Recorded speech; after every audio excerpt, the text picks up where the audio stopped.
प्रथमा स्कंद अथ प्रथमो अध्याय। एक बार भगवान विष्णु एवं देवताओं के परम पुण्यमय क्षेत्र निमसारण्य में शौनकादि ऋषियों ने भगवत प्राप्ति की इच्छा से सहस्त्र वर्षों में पूरे होने वाले एक महान यज्ञ का अनुष्ठान किया। एक दिन उन लोगों ने प्रातःकाल अग्निहोत्रादि नित्य कृत्यों से निवृत्त होकर सूत जी का पूजन किया और उन्हें ऊंचे आसन पर बैठाकर बड़े आदर से प्रसन्न किया। ऋषियों ने कहा, सूत जी, आप निष्पाप हैं। आपने समस्त इतिहास, पुराण और धर्मशास्त्रों का विधि पूर्वक अध्ययन किया है तथा उनकी भली भांति व्याख्या भी की है।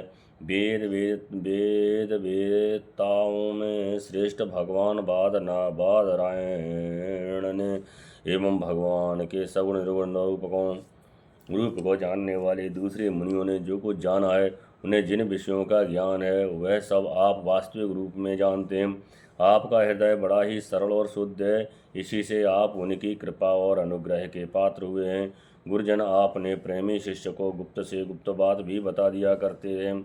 आयुष्मान, आप कृपा करके ये बतलाइए कि उन सब शास्त्रों, पुराणों और गुरुजनों के उपदेशों में कलयुगी जीवों के परम कल्याण का सहज साधन आपने क्या निश्चय किया है। आप संत समाज के भूषण हैं। इस कलयुग में प्राय लोगों की आयु कम हो गई है, साधन करने में लोगों की रुचि और प्रवृत्ति भी नहीं है। लोग आलसी हो गए हैं, उनका भाग्य तो मंद है ही, समझ भी थोड़ी है। इसके साथ ही वे नाना प्रकार की विघ्न बाधाओं से घिरे हुए भी रहते हैं।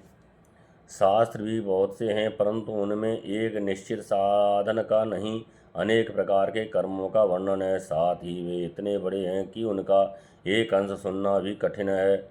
आप परोपकारी हैं, अपनी बुद्धि से उनका सार निकालकर प्राणियों के परम कल्याण के लिए हम श्रद्धालुओं को सुनाइए, जिससे हमारे अंतःकरण की शुद्धि प्राप्त हो।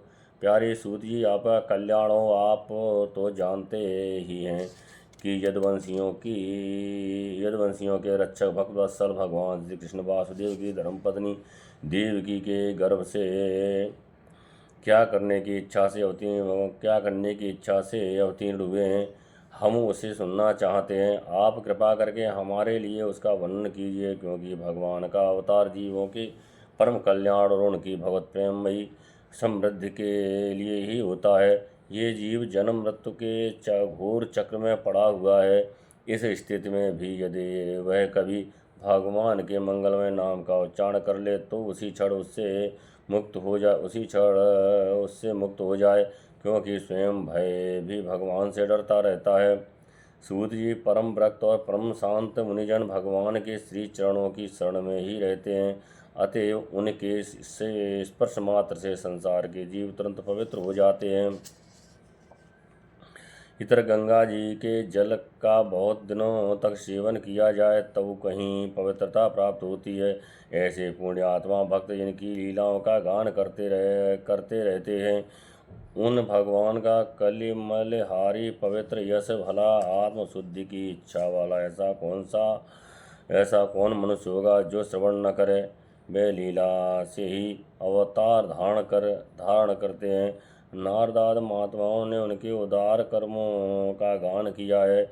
हम श्रद्धालुओं के प्रति आप उनका वर्णन कीजिए।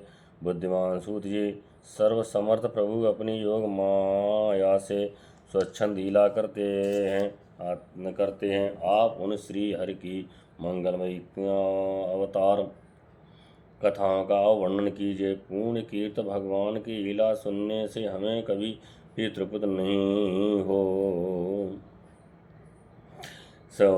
हो सकती, क्योंकि रसज्ञ श्रोताओं को पद पद पर भगवान की लीलाओं में नए नए रस का अनुभव होता है।